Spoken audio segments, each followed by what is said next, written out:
जी हाँ दोस्तों, नमस्कार। स्वागत है आप सभी लोगों का CUET PG वाला में। मेरा नाम है योगेश लहानकर, आप सभी का हिस्ट्री का टीचर। आज एक बहुत ही इंपॉर्टेंट, मजेदार, शानदार सेशन में मैं आपके लिए लेके आया हूं कि अगर आप अभी BA के थर्ड ईयर में पढ़ रहे हैं तो आपको किस तरह से 2026 की जो CUET PG होने वाली है उसको आप टैकल कर सकते हैं, उसके लिए प्रिपरेशन आप कैसे कर सकते हैं। और यहां पे सबसे मजेदार बात, सबसे इंपॉर्टेंट बात जो आपको यहां पे जाननी है वो ये है कि अभी इस वक्त आपकी प्रिपरेशन क्या है ये बिल्कुल भी मायने नहीं रखता इसके लिए।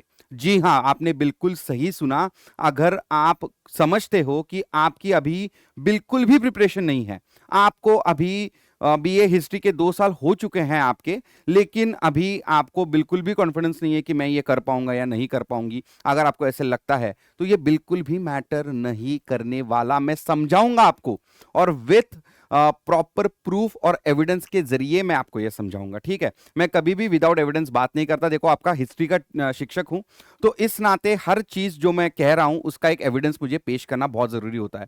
हम कभी भी कोई भी हिस्टोरिकल टॉपिक भी जब डिस्कस करते हैं विदाउट एविडेंस बात नहीं करते हैं ना। तो हर चीज का मैं एविडेंस दूंगा और आपको यह बताने की कोशिश करूंगा कि आप अभी भी पीछे नहीं हैं, आपको बिल्कुल भी डरना नहीं है, डरना मना है। ठीक है, पूरी तरह से आप ये समझिए, डरना मना है। तो चलिए शुरुआत करते हैं इस सेशन की, जहां पे मैं आपको ये बताने जा रहा हूं कि अगर आप अभी बिगिनर हो, अभी आप शुरुआत कर रहे हैं, तो जीरो से कैसे शुरुआत करेंगे। जी हाँ, और यहां पे एक और बात मैं आपको बताना चाहूंगा कि बहुत सारे ऐसे भी बच्चे होंगे जिनको मतलब पहले से ही उन्होंने काफी अच्छी रीडिंग वगैरह करके रखी है, लेकिन उनके लिए भी ये सेशन काफी ज्यादा इंपॉर्टेंट होने वाला है, क्योंकि बहुत ही ठोस जानकारी इस सेशन में मैं आपके लिए भी लाया हूं, सभी के लिए लाया हूं।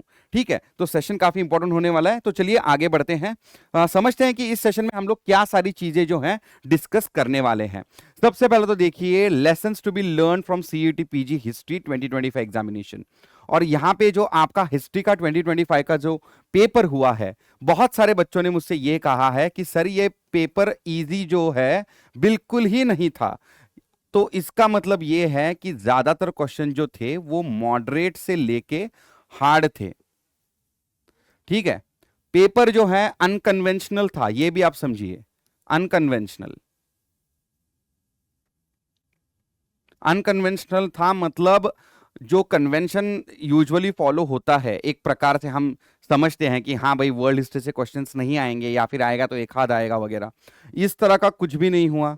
वर्ल्ड हिस्ट्री के ऊपर 4 क्वेश्चन आ गए, कम से कम मैं तो ये जानता हूं आज की डेट में कि 4 तो क्वेश्चंस वर्ल्ड हिस्ट्री पे ही आ चुके हैं।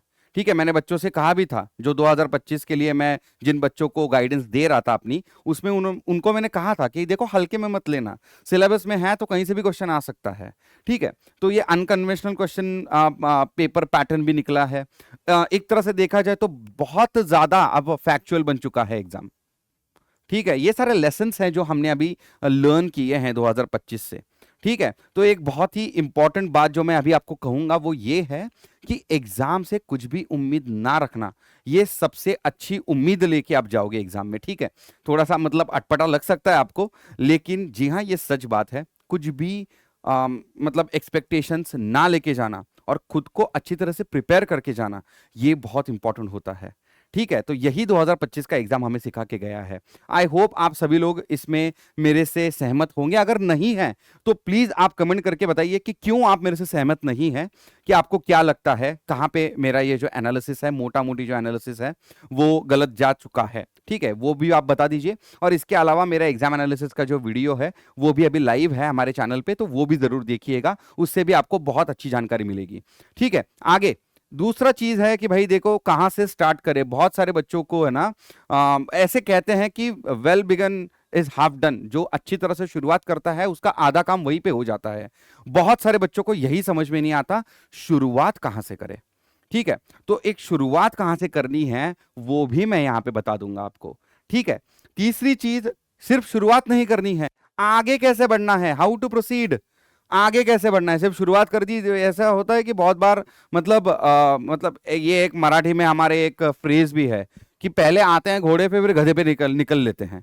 ठीक है, मतलब आले घोड्यावर गेले गाढवावर, दैट्स व्हाट वी से इन मराठी। तो घोड़े पे आना और फिर बाद में गधे पे निकल जाना, ये वाली सिस्टम हमें नहीं करनी है। हमें घोड़े पे ही आना है, घोड़े पे बैठ के ही निकलना है यहां से, है ना। तो प्रॉपरली घोड़ा चलाना सीखना पड़ेगा हमें, है ना। We need to tame the syllabus, right.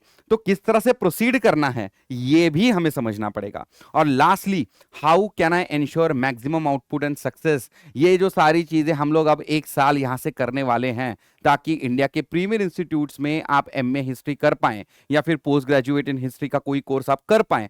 इसके लिए आप ये जो पूरे साल मेहनत कर रहे हैं, उसके लिए आपको कुछ मोटिवेशन की जरूरत होगी, गाइडेंस की जरूरत होगी। तो एक तरह से स्टार्ट कहां से करें, प्रोसीड कैसे करें और सक्सेस कैसे पाएं, ये सारी चीजें जो हैं यहां पे इस सेशन में हम लोग देखने वाले हैं। ठीक है, कुछ स्टेप्स मैं आपको बताऊंगा, लेकिन उससे पहले हमें ये एग्जाम अंडरस्टैंड करनी पड़ेगी। 2025 के जो लेसन है मैंने अभी पिछले स्लाइड्स पे ही आपको समझाए थे, उसी के ऊपर थोड़ा सा बिल्टअप करते हुए हम इस एग्जाम को समझने की कोशिश करते हैं। अंडरस्टैंड द एग्जाम, कौन सी एग्जाम है ये? सीयूईटी पीजी, ठीक है, सीयूईटी पीजी हिस्ट्री। ये वाली एग्जाम जो है आपको अभी समझनी पड़ेगी कि किस तरह से ली जा रही है। अब इसमें चेंजेस मुमकिन हो सकते हैं क्या? जी हाँ, हो सकते हैं। ये काफी नेसेंट एग्जाम है, एक बहुत ही बच्चा सा एग्जाम है। ये अभी 4 बार सिर्फ ये एग्जाम हुआ है, उसमें से मतलब 2 से 3 बार तो इसमें चेंजेस इंट्रोड्यूस किए गए थे। तो इसका मतलब ये है कि आगे भी थोड़े बहुत चेंजेस होना लाजमी है, एकदम मुमकिन बात है। लेकिन मोटा मोटी अभी तक जो होता आ रहा है 2025 में जो हुआ है, उसके जरिए मैं आपको कुछ बताना चाहूंगा। और वो ये चीजें हैं कि देखो, आपके पास 75 एमसीक्यूज होते हैं, 75 एमसीक्यूज, ठीक है। ज्यादा से ज्यादा ये एमसीक्यूज क्या है? फैक्चुअल है, मतलब आपको एक फैक्ट पूछा जाएगा। फैक्ट का जो सबसे मतलब प्रॉब्लमेटिक भाग ये होता है, इधर यू नो द आंसर और you don't know the answer. इसके अलावा इन दोनों में और कोई भी तीसरी एक ये नहीं हो सकती।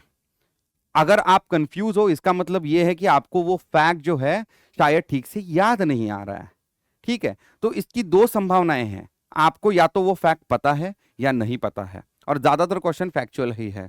मैं हमेशा से कहता आ रहा हूं, बहुत सारे बच्चे ये कहते हैं कि सर ये तो सही बात नहीं है, कंसेप्चुअल अंडरस्टैंडिंग के ऊपर क्वेश्चंस आने चाहिए। जी हां, मैं भी मानता हूं कि कंसेप्चुअल अंडरस्टैंडिंग के ऊपर क्वेश्चंस आने चाहिए, लेकिन कंसेप्चुअल अंडरस्टैंडिंग के ऊपर क्वेश्चंस जो हैं वो काफी लिमिटेड बनाए जा सकते हैं। फैक्चुअल इंफॉर्मेशन के ऊपर एमसीक्यूज बहुत ज्यादा बनाए जा सकते हैं। और मैं हमेशा से ये कहता आ रहा हूं हमारे स्टूडेंट्स से कि देखो, by asking factual questions which might make your mind numb, जो है ना, दिमाग सुन कर देते कई बार, इस तरह के क्वेश्चंस पूछ के ये जो एग्जाम है वो क्या कर रही है? The exam is being unfair to everyone in the most fair way. सबके साथ गलत करने का ये सबसे सही तरीका है एग्जाम का। एनटीए ने सबके साथ गलत करने का ये सबसे सही तरीका निकाला है कि फैक्चुअल क्वेश्चन पूछो बच्चों से, ताकि अगर उनको क्वेश्चन समझ में ना आए, अगर उनको वो फैक्ट याद में ना आए, तो गए उनके मार्क्स, गया वो क्वेश्चन हाथ से, इस तरह से। ठीक है, मैं पूरी तरह से इसका समर्थन तो नहीं करता, बट आई अंडरस्टैंड कि एनटीए या फिर कोई भी दूसरी एग्जाम जो अब फैक्चुअल बन चुकी है वो क्यों बनी है। ठीक है, मैं समझ सकता हूं, बच्चों के लिए इसका बहुत बड़ा मतलब एक खामियाजा उनको खुद भुगतना पड़ सकता है। लेकिन 90 मिनट की एग्जाम है, इसका मतलब यह है कि लगभग 1 मिनट से ज्यादा आपको मिलता है। 1 मिनट 20 सेकंड पकड़ लो, 1 मिनट 15 सेकंड पकड़ लो, इतना ही वक्त आपको मिलेगा, जो सीधे सीधे तौर पे मतलब एक क्वेश्चन का मतलब एक प्रॉब्लम स्टेटमेंट दिया है, जिसके ऊपर 4 ऑप्शंस दिए हैं। ये करने के लिए बस 15-20 सेकंड भी काफी हो जाते हैं। लेकिन क्रोनोलॉजी है, मैच द फॉलोइंग है, उसके लिए कभी कभार तो 1 मिनट 20 सेकंड भी कम पड़ जाते हैं। तो आप मोटा मोटी ये मान लो कि आपको 1 मिनट मिल रहा है एक क्वेश्चन करने के लिए। आप कहोगे सर उससे तो 75 मिनट ही होते हैं, बाकी के मतलब जो 15 मिनट बचे उसका क्या? आप जब एग्जाम लिखने बैठोगे तब आपको समझ में आएगा कि हिस्ट्री के लिए कितना कम टाइम मिल रहा है आपको, 90 मिनट का।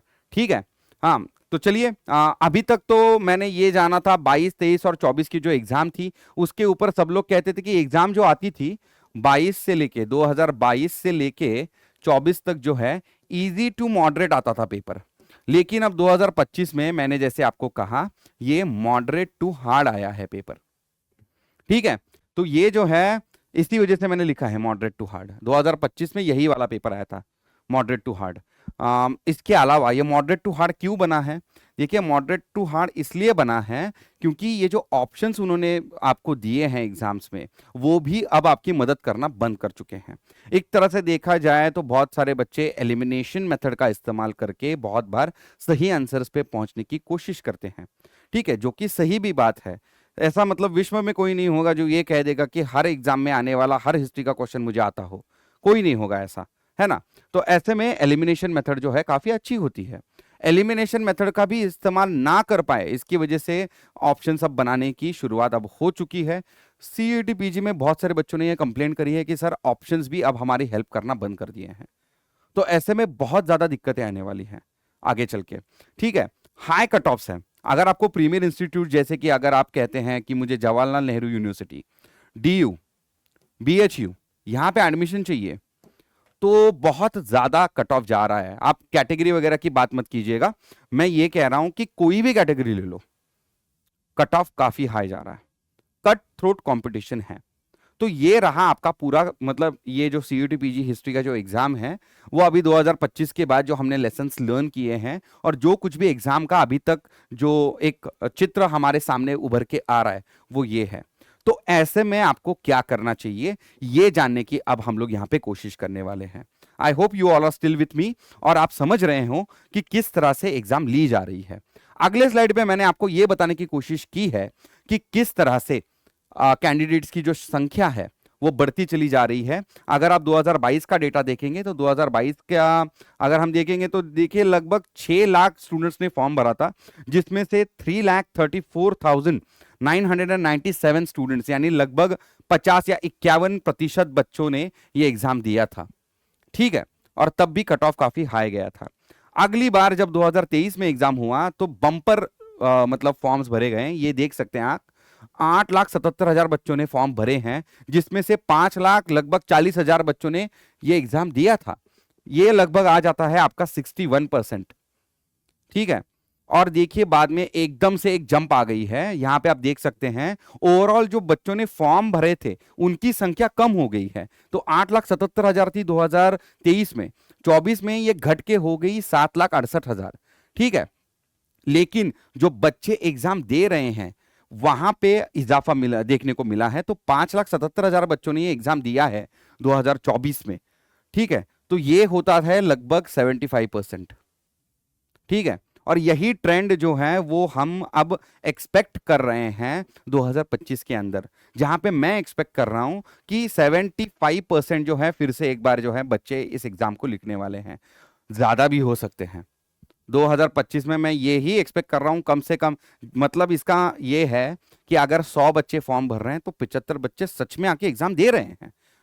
ठीक है, फिर से एक बार डराने का ये नहीं है आपको, ये सिर्फ मैं कंपटीशन की मतलब मैं इत्तला कर रहा हूं आपको कि कंपटीशन किस लेवल का है। 100 में से 75 बच्चे आके एग्जाम लिख रहे हैं अब। ठीक है, मोटा मोटी कह रहा हूं मैं। ठीक है, इस आंकड़ों के इसमें मत जाइए अब। ठीक है, मोटा मोटी मैं कह रहा हूं। तो इससे आपको समझ में आ गया होगा कि देखो ना, बल्कि एग्जाम टफ होते जा रहा है, इसके अलावा जो कंपटीशन है वो भी आपके लिए टफ बनता चला जा रहा है। तो ऐसे में आपको क्या करना चाहिए? सबसे पहले आपको यह समझना चाहिए कि इसमें आपका सबसे बड़ा दोस्त है आपका सिलेबस। सिलेबस की जो कॉपी है, never under estimate the syllabus. जो आपका सिलेबस है उसको आप कभी भी अंडर एस्टिमेट मत करो, उसको कभी भी कम मत समझो। ये जो है ये आपका सबसे बड़ा दोस्त है, सिलेबस दोस्त है ये आपका, इससे दोस्ती कर लो। इसका मतलब ये है, मैंने ये कहने की कोशिश की, कीप सिलेबस कॉपीज एवरीवेयर। आप जहां कहीं भी पढ़ाई करने के लिए बैठते हैं रोज, आपके ये कोई डेस्क होगा, लाइब्रेरी में आपकी कोई जगह होगी, कॉलेज की लाइब्रेरी होती है, या फिर जहां कहीं पे भी आप बैठते हो घर में पढ़ाई करने के लिए, वहां पे आपके पास आपकी सिलेबस की कॉपी होनी चाहिए। दूसरी एक कॉपी आप आपकी कॉलेज बैग में रखेंगे। ठीक है, ताकि आप जब कभी भी इस एग्जाम के बारे में कुछ भी आपको पढ़ना है कॉलेज में बैठ के, लाइब्रेरी में बैठ के वगैरह, तब आपके हाथ में एक कॉपी होनी चाहिए। तीसरी कॉपी जो है वो आप अपने लाइब्रेरी में, जो आपकी पर्सनल लाइब्रेरी होती है, वहां पे रखिएगा, ताकि कोई भी कॉपी अगर गुम हो जाए तो कम से कम आपके पास एक हार्ड कॉपी वहां पे भी पड़ी हुई है। हमें पता है कि भाई आपकी ये जो सिलेबस जो है वो फ्रीली इंटरनेट पे अवेलेबल है। आप कभी भी लैपटॉप या मोबाइल में साइट को विजिट करके कभी भी उसको डाउनलोड कर सकते हैं, देख सकते हैं, सबको पता है। लेकिन हम करते कितनी बार है, ये क्वेश्चन आप खुद से पूछो, और इसका जब आपको आंसर मिलेगा तब आपको समझ में आएगा कि इसका एक प्रिंट आउट लेके रखना क्यों ज्यादा फायदेमंद होगा। ठीक है, तो ये दो तीन जगह जहां कहीं पे भी आप पढ़ाई वगैरह करते हो, आपकी कॉलेज बैग होगी यहाँ वगैरह, ये कॉपी रख लो। और सिर्फ रखनी नहीं है, पढ़नी भी है। रोज पढ़ने की कोशिश करो कि सिलेबस में क्या क्या है। ठीक है, try not to leave any topic behind. जब आप पढ़ाई करने के लिए बैठोगे तब उसमें से एक भी टॉपिक आप पीछे नहीं छोड़ोगे। अब ऐसे में मैं आपको यह भी कहना चाहूंगा कि बहुत सारे टॉपिक्स जो हैं वो आपके सिलेबस में क्लियरली मेंशन्ड नहीं है। ये एक बात मैं जरूर मानता हूं कि एनटीए के साइट में जो आपका सीयूईटी पीजी हिस्ट्री के लिए जो सिलेबस दिया हुआ है वो ठीक से नहीं दिया हुआ। ठीक है, फॉर एग्जाम्पल मुझे बहुत सारे प्रॉब्लम्स दिखाई दिए। सबसे पहले तो उन्होंने बहुत सारी चीजें वहां पे मिस आउट कर दी है जिसके ऊपर वो क्वेश्चंस लेते हैं। अब उनका ये मानना होगा, फॉर एग्जाम्पल देखिए 2025 में मराठास के ऊपर 2 से 3 क्वेश्चंस आए थे, मराठास का जिक्र भी नहीं है आपके मिडिवल के सिलेबस में। तो आप ये कहोगे कि सर ये आउट ऑफ सिलेबस क्वेश्चन आ गया मराठास के ऊपर। ऐसा बिल्कुल नहीं है। मुगल मराठा रिलेशंस के ऊपर हम मराठास के ऊपर मतलब फोकस करते हैं, तो जी हाँ मुगल्स मेंशन्ड है। मुगल मराठा रिलेशन के तौर पे मराठास भी आपके सिलेबस का हिस्सा है। राजपूत भी मेंशन नहीं है, राजपूत के ऊपर भी क्वेश्चन आते रहते हैं। वो उसी तरह से मतलब फिर मुगल राजपूत संबंध जो है उसके आधार पे हम लोग उसको जोड़ सकते हैं। तो इस तरह से देखा जाए तो मोटा मोटी आपका जो सिलेबस है वो भले ही उन्होंने बहुत सारे टॉपिक वहां पे मेंशन ना किए हो, लेकिन फिर भी आपको वो करना जरूरी बन जाता है। ठीक है।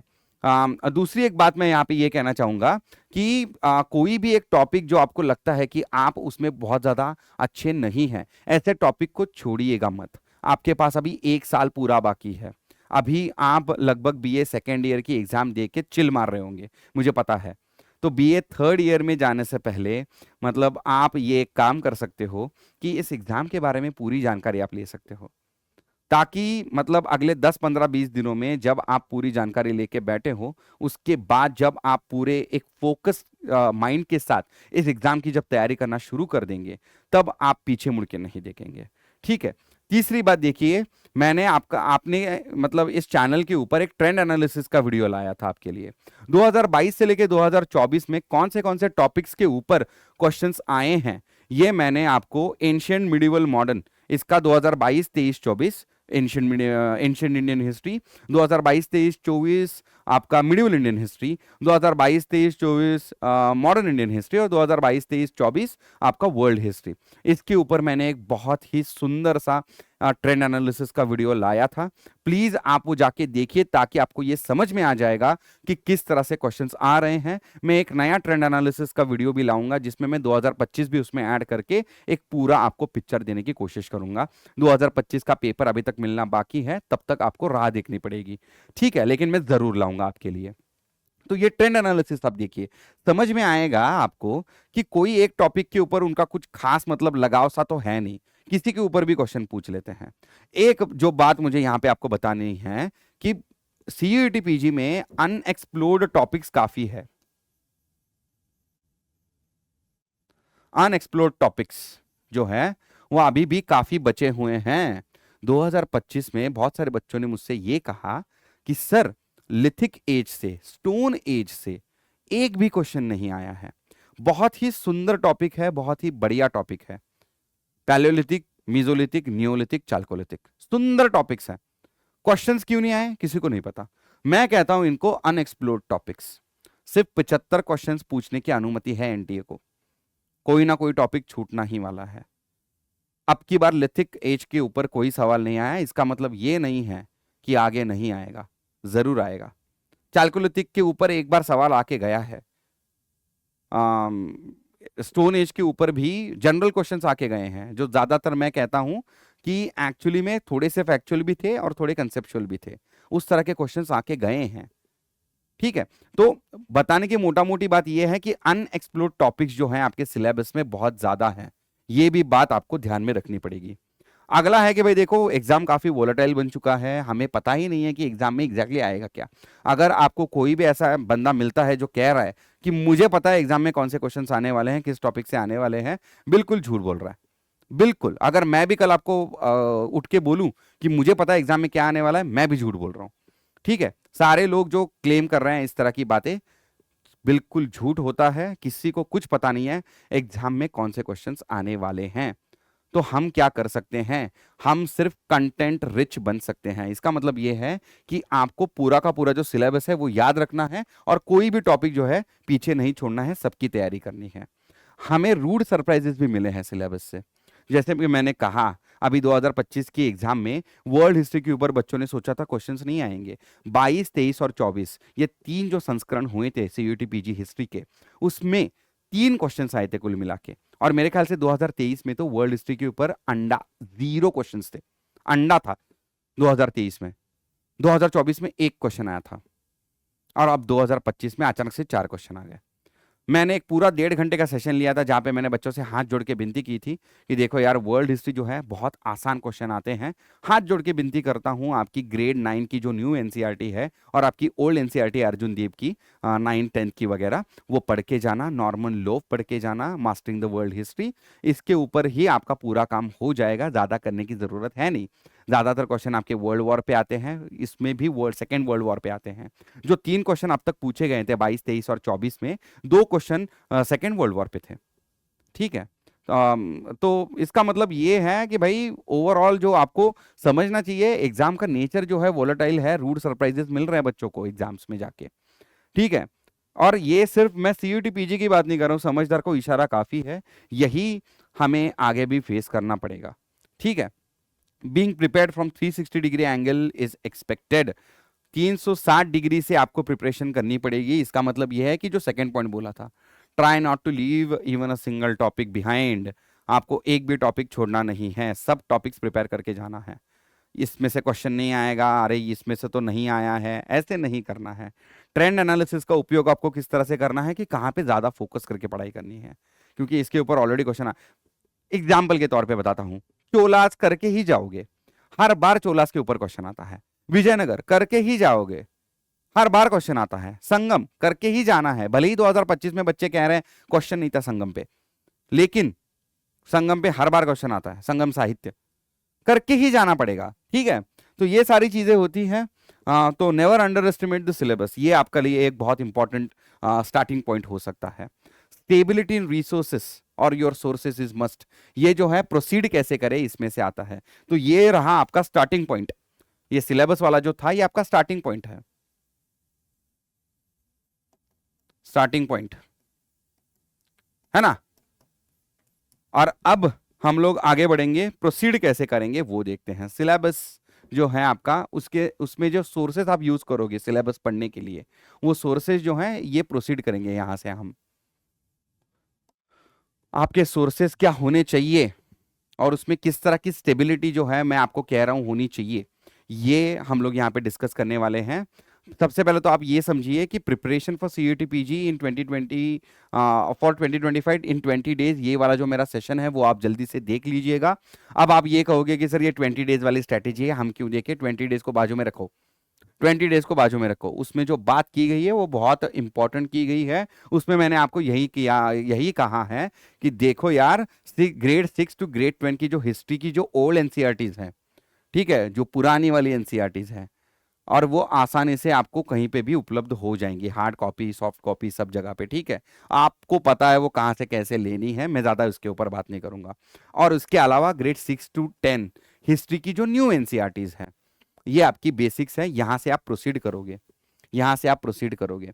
बहुत सारे बच्चे बोलेंगे यही स्टार्टिंग पॉइंट है, नहीं, सिलेबस को अंडरस्टैंड करना स्टार्टिंग पॉइंट है। पहली किताब उठाना, ये प्रोसीड किया आपने, आपने एक्शन लिया। आप ग्रेड 6 की ओल्ड और ग्रेड 6 की न्यू एनसीईआरटी लेके बैठिए, यहां से आप प्रोसीड करेंगे।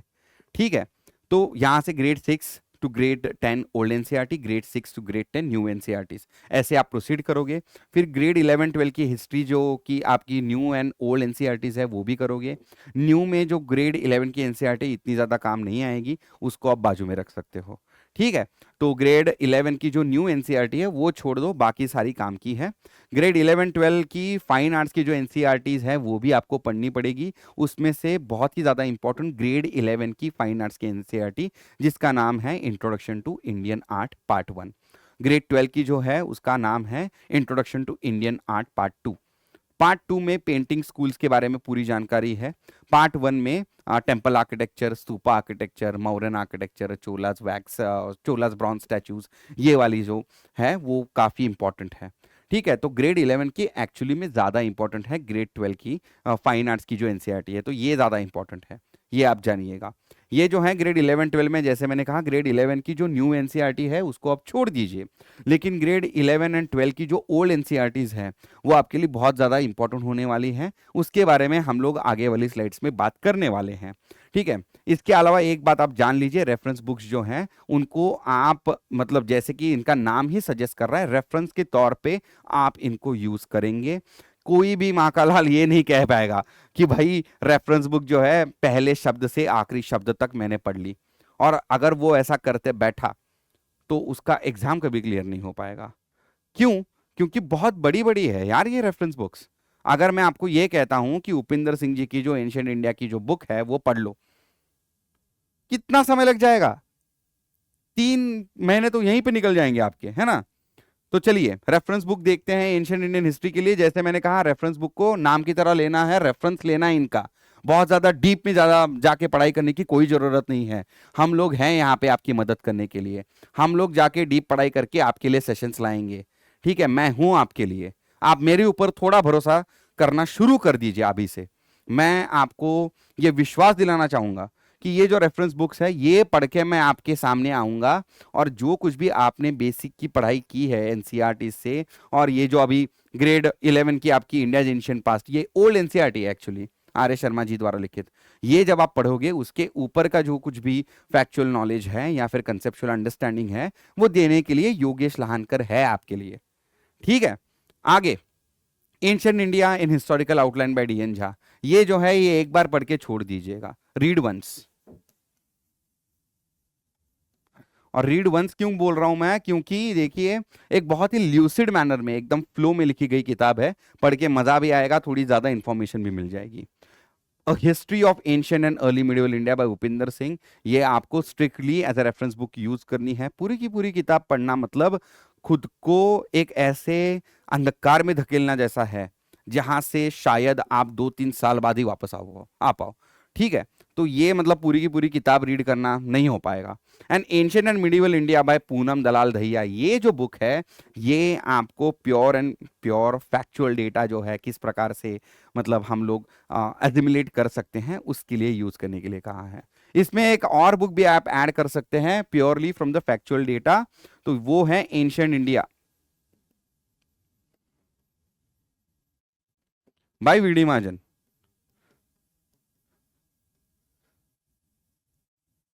Purely data and facts, data and facts के लिए ये बुक आपको रहेगी। ये भी डेटा एंड फैक्ट्स,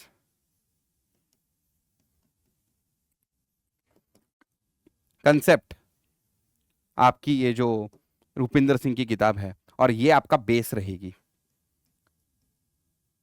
तो एनसीईआरटी के ऊपर ये बेस रहेगी आपकी आर एस शर्मा की बुक। उसके ऊपर आप डीएन झा की बुक जो है एक बार रीड कर लेंगे, वहां पे जो कोई भी इंपॉर्टेंट मुद्दे हैं वो आप अंडरलाइन कर लोगे। उसके बाद उपिंदर सिंह जी की जो किताब है वहां पे आप फॉर एग्जांपल अगर आप मणिमेगलाई के बारे में या फिर इसके बारे में जानना चाहते हो, संगम साहित्य के बारे में, बक्से में काफी इंपॉर्टेंट काफी अच्छी इंफॉर्मेशन दे के रखी है इस बुक में, वो पढ़िए, वो पढ़िए वहां से जाके। पूरा का पूरा ये रीड करने की जरूरत नहीं है चैप्टर, ये मैं कहने की कोशिश कर रहा हूं। तो नीड बेसिस के ऊपर, conceptual understanding and need basis, इसके ऊपर आप इस बुक को यूज करेंगे। और ये जो 2 बुक हैं लास्ट की बताई हुई मैंने, ये जो 2 बुक हैं ये आप जैसे मैंने कहा डेटा एंड फैक्ट्स के लिए आप यूज करोगे, एंशिएंट इंडिया के लिए। ये सारी बुक्स जो हैं आपके पास होना जरूरी है, थोड़ा खर्चा तो करना पड़ेगा। ठीक है, और अगर खर्चा नहीं कर सकते तो मेरा ये मानना है डायरेक्टली इंटरनेट बाबा की जय हो। ठीक है, चलिए मिडिवल इंडिया के कुछ सोर्सेज देख लेते हैं। आपका ये जो medieval India bye Satish Chandra है, ये आपकी पार्ट 1 एंड पार्ट 2 हो जाएगी बेस। अब बहुत सारे बच्चे बोलेंगे कि सर ये बेस तो नहीं हो सकती, बहुत बड़ी किताबें हैं, ये 2 मिला के लगभग 1000 पन्ने हो जाते हैं। सतीश चंद्रा जी की हिस्ट्री ऑफ मिडिवल इंडिया करके एक बुक आती है, हिस्ट्री ऑफ मिडिवल इंडिया, वो आप बेस करके यूज कर सकते हो। और जहां कहीं पे भी आपको लगता है कि इसके आगे मैं बढ़ सकता हूं, वहां पे ये दो किताबें जो सतीश चंद्रा द्वारा लिखित हैं, आप जब ये तीनों किताबें लेके बैठेंगे तब आपको ये समझ में आएगा कि ये जो ऊपर वाली जो मैं कह रहा हूं, ये एक्चुअली क्या है, ये आपकी ओल्ड एनसीईआरटी है। ठीक है, तो ये आपकी बेस बन जाएगी, और ये जो पार्ट 1 और 2 जो है, ये उसी के ऊपर ज्यादा इंफॉर्मेशन बन जाएगी। ठीक है, इसके अलावा जेएल मेहता के 3 वॉल्यूम हैं, advance study in history of medieval India bye JL Mehta, ये आपकी बन जाएगी रेफरेंस। ठीक है, तो इसका मतलब ये है कि आप उसे तभी खोलोगे जब आपको बहुत ज़्यादा ज़रूरत हो। स्पेशली आपका लिटरेचर वगैरह जो है 3rd वॉल्यूम में काफ़ी अच्छी तरीके से दिया हुआ है इन्होंने। ठीक है, तो इनका 3rd वॉल्यूम जो है cultural history of medieval India जो है, वो समझने के लिए काफ़ी अच्छा है। वो हम लोग वहाँ पे फोकस करेंगे। वीडी महाजन फिर से एक बार हम किसके लिए यूज़ करेंगे, data and facts. And Poonam Dalal Dahiya जो है, वो भी हम लोग इनकी जो बुक है ancient and medieval India by Poonam Dalal Dahiya, data and facts के लिए यूज करेंगे। इस तरह से होगा आपका मिडिवल इंडिया का पूरा प्लान। ठीक है, बहुत सारे बच्चे मतलब ये कहेंगे सर हमें दूसरी बुक वगैरह यूज करनी है। आप अपना रीजन जो है चैट बॉक्स में जरूर बताएं कि आप किस तरह से आगे बढ़ना चाहेंगे।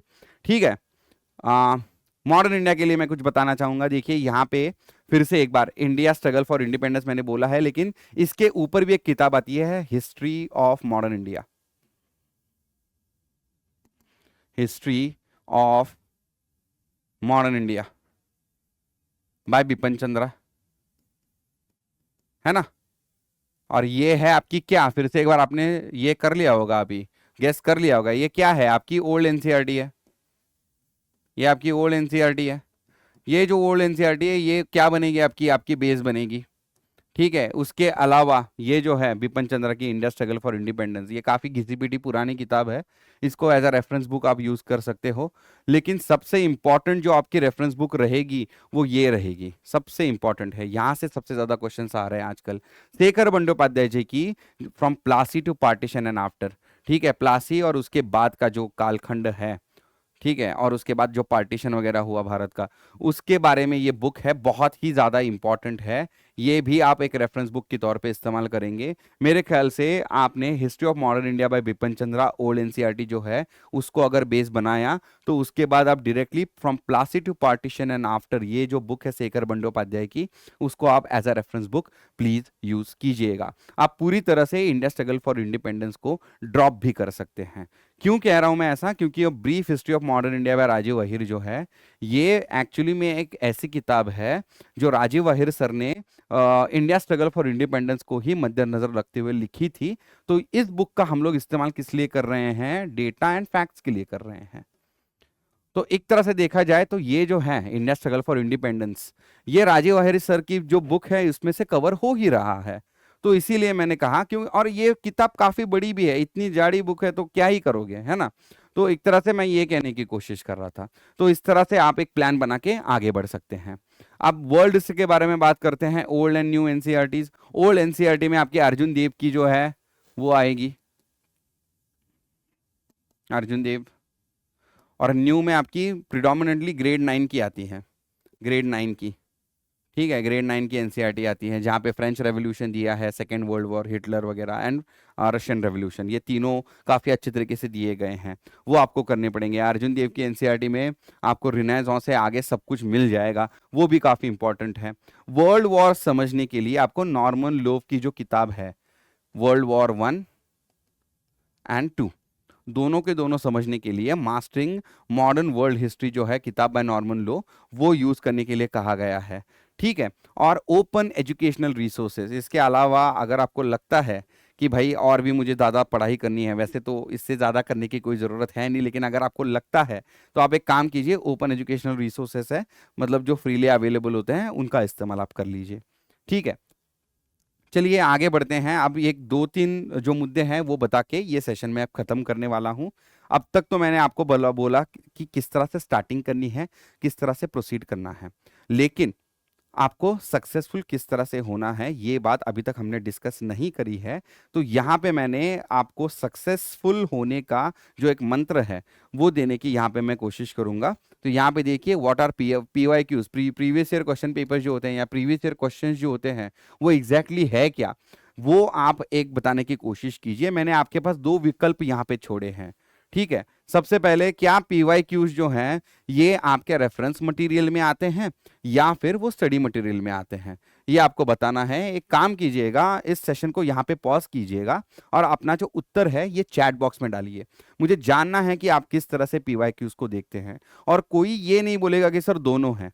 आप ज्यादातर उसको क्या मानते हो, स्टडी मटेरियल मानते हो या रेफरेंस मटेरियल मानते हो, ये मुझे जानना है। तो वीडियो पॉज करिए, आपका आंसर जो है नीचे लिखिए, देखते हैं क्या आंसर्स आते हैं। मैं रिप्लाई जरूर करूंगा आपके कमेंट्स को, ठीक है। तो यहाँ पे आपने पॉज कर लिया, लिख दिया। अब मैं आपको बताता हूं कि मेरे ख्याल से सही आंसर क्या है। देखिए बहुत सारे बच्चे जो हैं PYQs यानी प्रीवियस ईयर क्वेश्चंस को स्टडी मटेरियल मान बैठते हैं, जो गलती कर बैठते हैं। PYQs जो हैं सही मात्रा में मतलब देखा जाए तो रेफरेंस मटेरियल होते हैं। प्रीवियस ईयर क्वेश्चंस को हमें एज अ रेफरेंस यूज करना होता है और बच्चे एग्जैक्टली यही बात भूल जाते हैं, ठीक है। Rote learning each MCQ from PYQs will not help. बहुत सारे बच्चे ये कर लेते हैं, उनको ये बताया जाता है हालांकि कि आप जो प्रीवियस ईयर क्वेश्चन पेपर्स हैं उनको लो, उनको एक नहीं दो नहीं 10 बार करो, और बच्चे सच में 10 बार कर लेते हैं। उसके बाद एक पॉइंट ऐसा आ जाता है जहां पे आपको PYQs के जो क्वेश्चंस हैं वो भी याद हो चुके होते हैं, उनके ऑप्शंस भी याद हो चुके होते हैं ना, बल्कि ये आपको ये भी याद हो चुका होता है कि ABCD में से कौन सा ऑप्शन जो है वो करेक्ट है, ठीक है। तो ये सारी चीजें जो हैं यहाँ पे हो जाती है बच्चों से। गलत है ये तरीका, रोट लर्निंग मत करो, आपको इफेक्टिव यूज करना है PYQs का।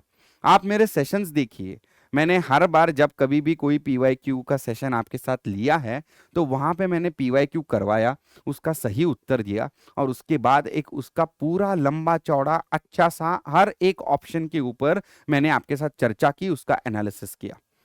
ये होता है सही तरीका PYQs को यूज करने का। आपको ये समझ में आना चाहिए कि कौन सा PYQ कौन से टॉपिक से, सिलेबस के कौन से चैप्टर से आया हुआ है, किस तरह से आया हुआ है, क्वेश्चन टाइप क्या है, और इसके अलावा आपको ये भी समझना पड़ेगा कि उसी प्रकार से क्यों उसके ऑप्शंस दिए गए थे, आपको किस तरह से कंफ्यूज करने की कोशिश की गई थी, ये भी आपको समझना पड़ेगा, ठीक है। आगे बढ़ते हैं, ठीक है। Understand the trends through PYQs, और ये काम भी मैंने करके रखा है आपके लिए। PYQs में मैंने ट्रेंड एनालिसिस करके रखा है आपका 2022 से लेके 2024 का, वो आप जरूर देखिएगा। उसी के ऊपर बेस्ड मैं आपको कुछ ऐसे टॉपिक्स बताने की कोशिश कर रहा था 2025 के एग्जाम के लिए जिसमें से क्वेश्चंस आएंगे।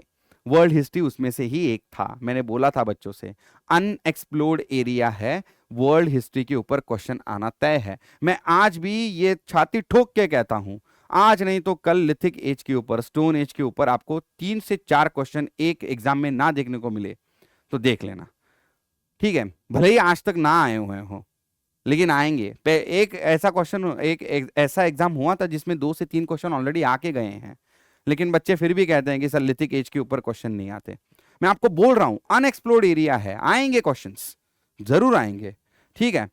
Understand the science behind MCQs, आपको MCQs का साइंस समझना पड़ेगा कि कौन सी एग्जाम किस तरह के क्वेश्चंस पूछ रही है। अगर NTA एग्जाम ले रहा है तो एग्जाम का जो पूरा का पूरा नेचर होगा वो क्या होगा आपको पता होना चाहिए, वो फैक्चुअल ही होने वाला है।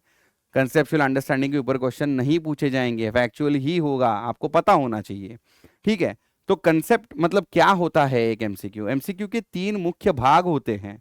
द स्टेम, ये यानी प्रॉब्लम स्टेटमेंट, यानी आपका क्वेश्चन स्टेटमेंट आता है। यहां पे क्या आता है आपका क्वेश्चन स्टेटमेंट। द की का मतलब होता है करेक्ट ऑप्शन, है ना। और डिस्ट्रैक्टर मतलब जो इनकरेक्ट ऑप्शंस होते हैं, ये आपको डिस्ट्रैक्ट करते हैं। इनकरेक्ट ऑप्शंस ये आपको सही ऑप्शन से दूर लेके जाने की कोशिश करते हैं, आपको डिस्ट्रैक्ट करने की कोशिश करते हैं, जिसकी वजह से इनको डिस्ट्रैक्टर कहते हैं। हर क्वेश्चन में क्वेश्चन स्टेम समझिएगा, की समझिएगा और डिस्ट्रैक्टर समझिएगा। बहुत सारे बच्चे सिर्फ ये 2 चीजें समझते हैं, स्टेम समझते हैं, की समझते हैं। डिस्ट्रैक्टर को देखना ही भूल जाते हैं। यहीं पे तो सच में जो आपका एनालिसिस होता है वो आता है, सबसे इंपॉर्टेंट एनालिसिस आता है, और ये करना बहुत सारे बच्चे भूल जाते हैं, ये नहीं करना है हमको।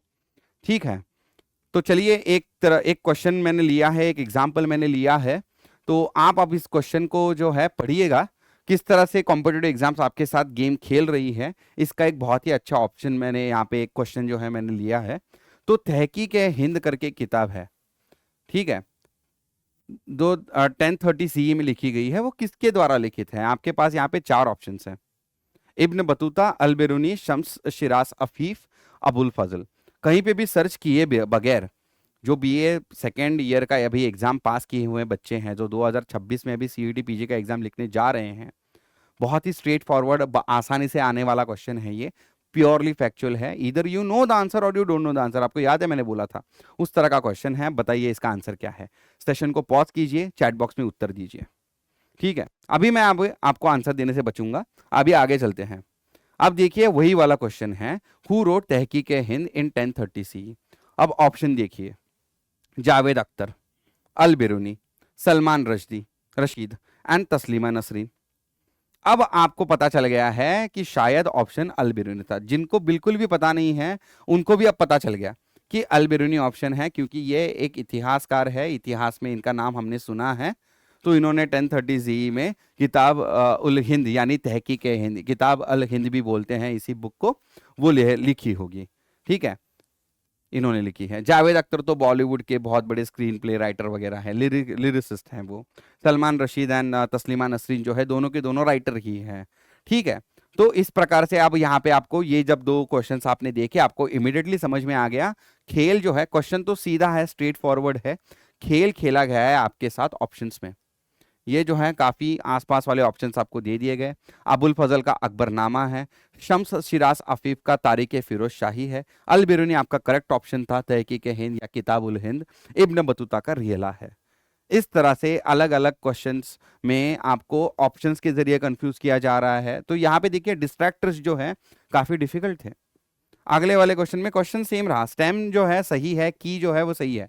तो ये स्टेम है, आपका स्टेम है, ये की है, और ये जो है ये डिस्ट्रैक्टर वन 2 एंड 3।